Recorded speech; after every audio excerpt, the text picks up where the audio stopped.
Sur la dimension européenne, évidemment, on peut faire beaucoup plus. La procédure d'asile aujourd'hui en Europe n'est pas harmonisée. Les Allemands traitent beaucoup plus rapidement que les Français ne le font.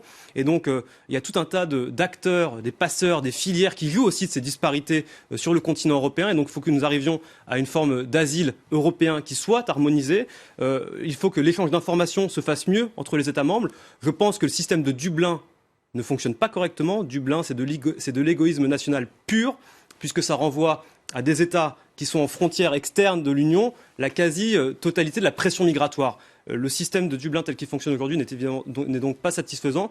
Et puis, évidemment, une action que doit mener l'Union européenne en dehors de ses frontières, au Sahel, dans le golfe de Guinée, aller là où se trouvent les sources de tension, pour faire en sorte que celles et ceux qui sont éligibles au droit d'asile puissent être pris en charge dès leur pays d'origine, et non pas qu'ils aient à traverser la Libye, qui est un enfer sur terre, la Méditerranée, qui est un cimetière, et pour ensuite se retrouver en Europe dans des situations extrêmement difficiles.